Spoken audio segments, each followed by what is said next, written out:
You've caused a great deal of damage. Nothing that I cannot repair, at least at this stage. What happened to Jed? To my friends? They're asleep in their bed, but they're not safe. No one is. Not until the vortex is dead.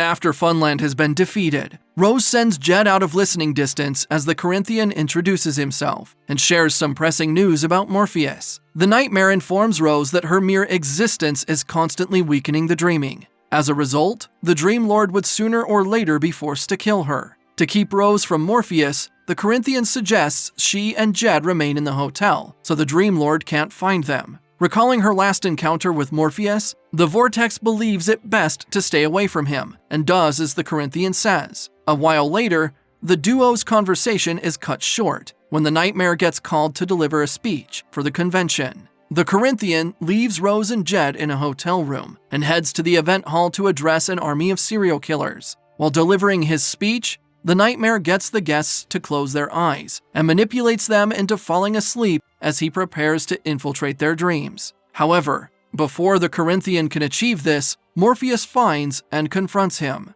The Dream Lord is greatly disappointed by the actions of his creation and decides to defeat him once and for all. Morpheus tries to destroy him using his sand, but the Corinthian refuses to go down easy as he wounds the Dream Lord, stabbing a dagger through his hand. Being almost invulnerable to physical attacks, Morpheus is shocked to discover a simple dagger could injure him. Theorizing the possible causes, the Dream Lord quickly realizes that Rose's presence in his realm weakens him and teleports through his world to locate her in the dreaming. Meanwhile, Rose falls asleep and, having no control over her powers, finds herself entering the dreams of others, including those of the serial killers in the convention. Moments later, Morpheus finds her and declares he'd have to kill her as he narrates a story about the last vortex. The Dream Lord explains her predecessor couldn't control her powers either, and as a result, tore down boundaries between realms and created a single, volatile dream. The resulting imbalance led to the universe's collapse, bringing about the destruction of all mortals. While Morpheus narrates this story,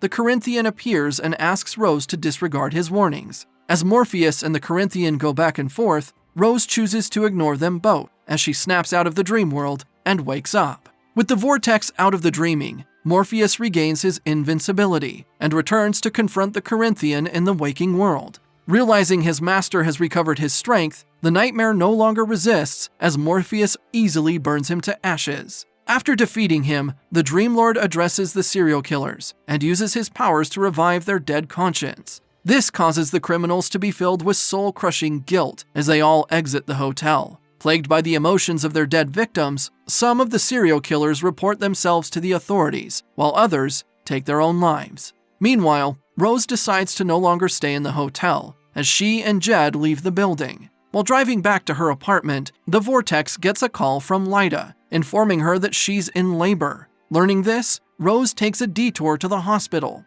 On her arrival, she finds her flatmates in the waiting room and introduces Jed to them. Shortly after, Rose gets to see a still pregnant Lyda and narrates everything that happened that day. The Vortex confesses she's scared to fall asleep, as Morpheus may come after her again. In response, Lyda reminds Rose of her powers and assures her that she'd be alright. Calmed by her friend's comforting words, Rose soon falls asleep and travels to the dreaming once more. Like previous times, she enters the dreams of others, including those of Jed and her flatmates. Eventually, Rose unites all their dreams as a vortex appears and reels them all in. Rose tries to save them, but the vortex's currents are too strong as it consumes all except her. Moments later, Morpheus appears and explains Rose is consuming the universe, just as he'd predicted. He stresses the only way to save her friends and prevent the world's collapse is for Rose to sacrifice herself. Realizing this, she gives herself up willingly to be killed by Morpheus. However, before the Dream Lord can initiate the process, Fiddler's Green arrives at the scene and volunteers to give his life in exchange for Rose. Despite his noble intentions, his willingness to sacrifice himself doesn't achieve much. As Morpheus clarifies, the death must strictly be that of the Vortex. Disappointed to hear this, Fiddler's Green thanks Rose for their time together in the human world. after which he transforms to his original state, becoming a beautiful evergreen field. With the Fiddler's green gone, Morpheus moves to complete what he started. However, he's interrupted yet again, but this time by Lucian and Unity. Having read a book in the Royal Library, the duo reveals that Unity was the original vortex of this era, whose powers only got transferred to Rose because she was asleep for several decades. As a result, Unity offers herself to be sacrificed in her great-granddaughter's place. Respecting her wishes, Morpheus ends Unity's life, and with it, the vortex, as her body dies in the real world while her soul still remains in the dreaming.